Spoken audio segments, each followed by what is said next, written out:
ഇന്ന് വരെ ഒരു പെണ്ണും എന്നെ തിരക്കി ഇവിടെ വന്നിട്ടില്ല. അതിനെ ആണുങ്ങളെയല്ലേ പെണ്ണുങ്ങൾ അന്വേഷിച്ചു വരുന്നത്. വരും വരും, ഇനിയും വരും. ഒടുവിൽ അവരെല്ലാരും കൂടി ഇവിടെ കയറി താമസിക്കും. മത്തായിച്ചൻ പെരുവഴിയിലും ആവും.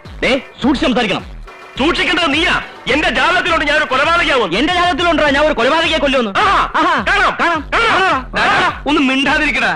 തലയ്ക്ക് സ്വൈര്യം തരില്ല എന്ന് വെച്ചാ. മത്തായിച്ച, ഇവനെ കൊണ്ട് വെള്ള പേപ്പറിൽ ഒപ്പിട്ട് വായിക്കണം, അല്ലെങ്കിൽ ഇവന് അവകാശം സ്ഥാപിക്കും. മത്തായിച്ചേട്ടാ, ഞാൻ വാടക വന്നിട്ട് താമസിക്കുന്നത്. ഒഴിഞ്ഞ് മാറാൻ പറയുമ്പോൾ ഒഴിഞ്ഞെരിയും ചെയ്യും. വാടക തരാ താമസിക്കുന്നവന്മാരെയാ സൂക്ഷിക്കേണ്ടത്. ശരിയാ, ഞാൻ വാടക കൊടുക്കുന്നില്ല. പക്ഷെ ഞാൻ വെള്ള പേപ്പറിൽ എഴുതി ഒപ്പിട്ട് തരാം. വാക്ക് മാറിയാൽ മത്തായിച്ചന് കേസ് കൊടുക്കാം, പോലീസിനെ വിളിക്കാം, എന്ത് വേണമെങ്കിലും ചെയ്യാം. വാക്ക് മാറുന്നവനല്ല ഞാനും. മത്തായിച്ചേട്ടാ, ഞാൻ ഒപ്പിട്ട് തരാം. എത്ര പേപ്പർ വേണമെങ്കിലും. എന്നാ നീ ഒപ്പിട്. നീ ഒപ്പിട്. നീ ഒപ്പിട്. നീ ഒപ്പിട്.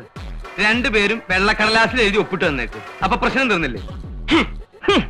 എന്റെ മാതാവേ, ഇവന്മാരുടെ ഇടയിലിട്ട് എന്നെ ഇങ്ങനെ കഷ്ടപ്പെടുത്താണ്ട് ഇവന്മാരെ കുറച്ച് നേരത്തെ നിനക്ക് വിളിച്ചൂടെ? വിളിക്കോ?